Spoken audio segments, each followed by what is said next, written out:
executive would not be attending the Executive Secretary Lucas Bersamin, mayroong gustong ipaabot kay Senadora Amy Marcos. Bago tayo magpatuloy, kung hindi ka pa nakasubscribe sa ating channel, mag-subscribe na para sa ating future update. Sinabi ng kapatid ng Pangulo na si Senador Amy Marcos na nakatanggap siya ng liham mula kay Executive Secretary Lucas Bersamin kagabi na nagsasaad na ang mga opisyal mula sa ehekutibong sangay ay hindi dadalo sa pagdinig ng Senado sa Huwebes tungkol sa pag-aresto kay dating Pangulong Rodrigo Duterte. Ayon kay Senador Marcos, ginamit ng palasyo ang executive privilege, ngunit binigyang diin niya na ito ay dapat lamang gamitin bilang tugon sa mga partikular na katanungan sa mismong pagdinig, hindi bilang pangkalahatang pagtanggi sa pagdalo.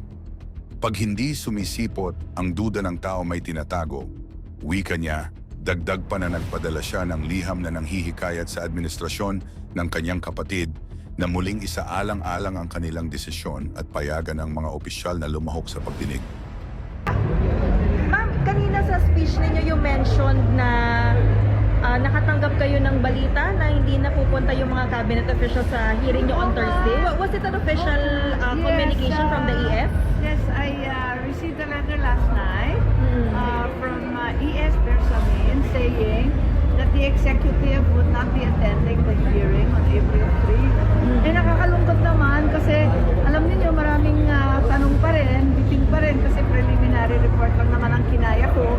Eh marami pa rin katanungan ng taong bayan. Ang dami nga nagte-text, nagtatanong. Tapos marami rin bagong impormasyon na sana maging pagkakataon para yung mga magulong sagot, yung hindi magkatukma-tukma ng mga datos, at saka yung mga katanungan ng taong bayan, sana pagkakataon yun para maisagot ng ating gobyerno.